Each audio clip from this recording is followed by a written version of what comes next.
Hi, my name is Dhari Gupta, and today I'm going to talk about my technical proposal. My proposal talks about enhancing the security of the country through many of the ingenious technological advancements of the last decade. For some background on the project, there are only about 4.32 lakh cameras in India as of 2020, and only a few are available for civilian security. The camera resolution is also nothing to brag about. It's quite incapable for identification, especially during the night. This has led to the escape of many criminals unable to be tracked down and apprehended. Because of this, what happens is families of the victims are not getting the justice they deserve. So, you may ask, what is included in this project? Well, let me tell you, the proposal involves designing and installing new and improved cameras throughout the country, and this can be done in three major stages. Also, facial recognition, ID tracking, real-time updates. These are the minimum features that this proposal seeks to include in these cameras. This project also integrates itself with the 5G grid, which it uses for things like tracking and communication. IoT capabilities are a must in this network to function and thus utilizes the 5G grid for these purposes. What this does is it allows the infrastructure to gather information from variety of sources of technology and uses its intelligent algorithms that can process them in real time. One major addition that this proposal includes is the inclusion of high-tech drones. How interesting is that? This will help the network immensely as it can cover a large area and can also be used for targeted tracking. While doing this, the data collected with these cameras and drones is sent to the main control panel so that no data is lost. I repeat, no data will be lost. Before looking at the different stages in which the project will be implemented, there are some things to consider. I mentioned before that the grid uses 5G infrastructure, but the problem is that India doesn't have anything like that at this point in time. It will take a minimum of 5 years before we can start the designing stage of the proposal.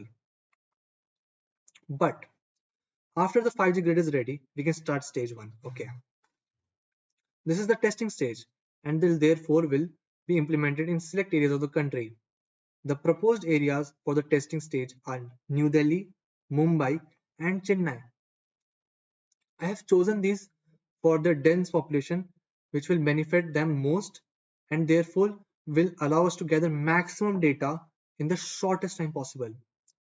By doing this, the stage is supposed to take anywhere from 10 years to 20 years. When we have gathered enough data in stage 1 with satisfactory results, we can proceed to stage 2.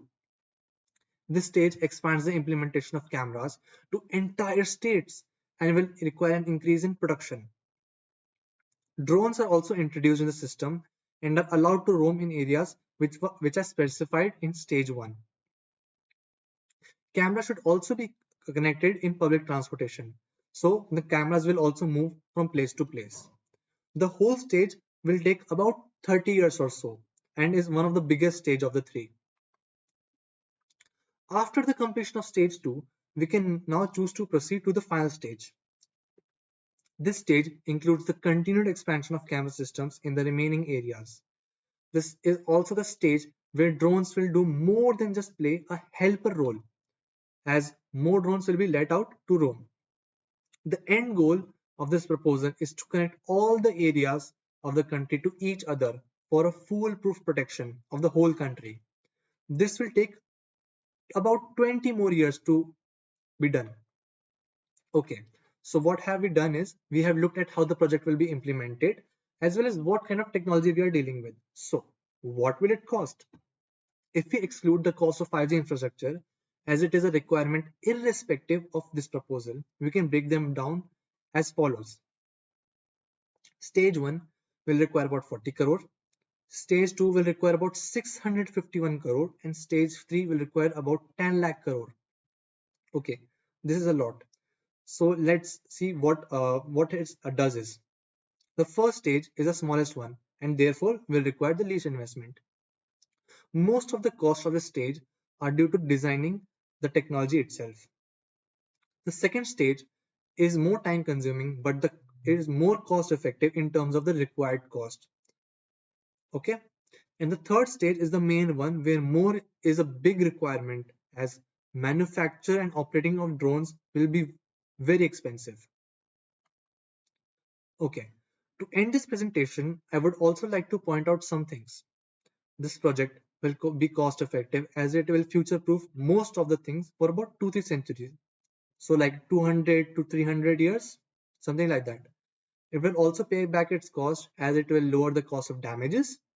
It will lower compensations that are to be given, as well as it will lower the police and the government authorities requirement for equipment for years to come. This is a big thing, as it what happens is it is too much expensive for the equipment for government authorities. The only social hurdle that needs to be overcome is to convince the people of the country for the usefulness of such an enormous undertaking, as well as any privacy concern that may arise from such a scenario. Thank you.